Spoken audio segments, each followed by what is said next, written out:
हरिओम. भगवद्गीता बोध. योगदास श्री जय गणेश जोशी यांनी केलेले निरूपण. अध्याय 10. विभूती योग. ओम श्री परमात्मने नमः. अथ 10मोऽध्यायः. जय योगेश्वर. परम आत्म्याला नमस्कार. अध्याय 10. श्लोक क्रमांक 28. आयुधानामहं वज्रं धेनूनामस्मि कामधुक् प्रजनश्चास्मि कन्दर्पः सर्पाणामस्मि वासुकिः. आयुधांमध्ये मी वज्र आहे, धेनूंमध्ये मी कामधेनू आहे, प्रजन प्रक्रियेत मी कामदेव आहे, सर्पांमध्ये मी वासुकी आहे. आयुधानाम अहम वज्रम. भगवंत श्री सांगत आहेत की आयुधांमध्ये मी वज्र आहे. आयुध म्हणजे शस्त्र, याचा युद्धात उपयोग केला जातो. वज्र हे इंद्राचे शस्त्र आहे.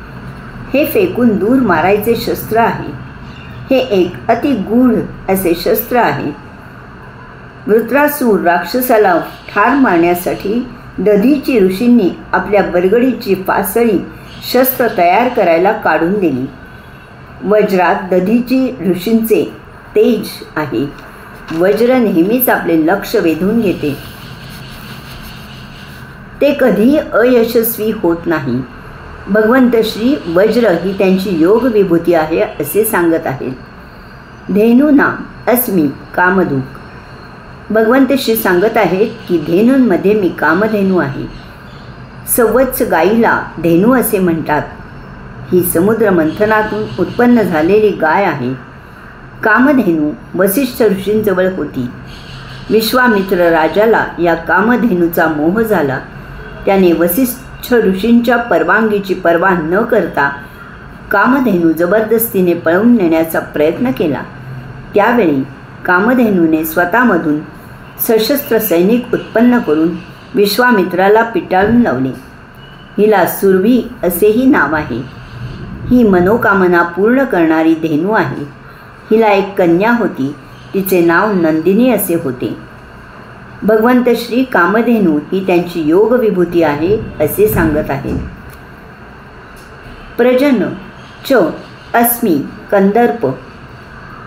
भगवंत श्री सांगत आहेत की प्रजन प्रक्रियेत मी कामदेव आहे. वास्तविक याचे जास्त चांगले भाषांतर सृजन प्रक्रियेत असे करायला पाहिजे. एक गोष्ट सुरुवातीला स्पष्ट केली पाहिजे की कामदेव म्हणजे कामवासना नव्हे, ही सृजन शक्ती आहे. सृष्टी नियम चालू राहावा यासाठी कामदेव तत्पर असतात. कोणतीही नवनिर्मिती कामदेवामुळेच होत असते. यात जीवसृष्टीच्या नवअर्भकांचा जन्म जसा आहे तसेच यात अनेक कलांच्या आविष्कारांचाही समावेश आहे. सृजन म्हणजे मानवाला अर्भक होते, पशुपक्ष्यांना पाडस होतात, लता पल्लवी वृक्षांना अंकुर फुटतो. याचबरोबर सृजन म्हणजे गायन, वादन, नर्तन, चित्रकला, काव्य, साहित्य इत्यादी सर्व काही. ही सृजन शक्ती प्रत्येकात असते. फक्त तिचा वापर विधायक कार्यासाठी केला पाहिजे. नाहीतर कामदेवांचे कामवासना हवस हे विकृत रूप तेवढेच अंगी मुरेल. जेव्हा कामवासना उद्युक्त होईल आणि ती विकृत कार्याकडे प्रवृत्त होत आहे असे लक्षात येईल तेव्हा शांत बसा आणि पहिल्या चक्राला वर खेचून पहिल्या चक्रातून 7व्या चक्राला आघात होईल अशा बेताने जोरात भरपूर श्वास घ्या.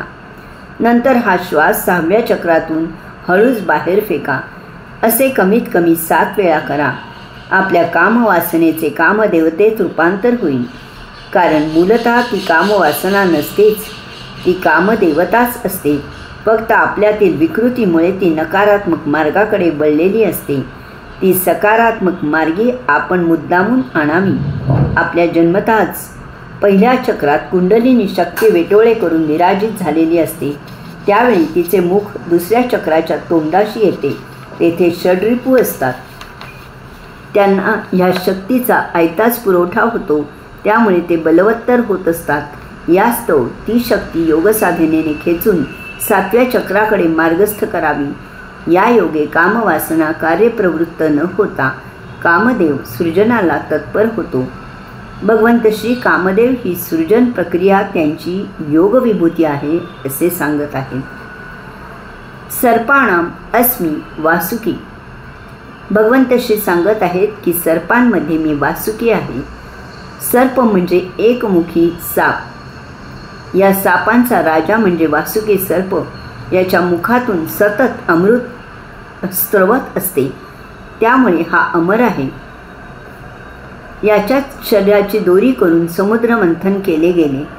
वासुकीचा नातू म्हणजे शूरसेन, त्याची मुलगी कुंती आणि मुलगा वसुदेव.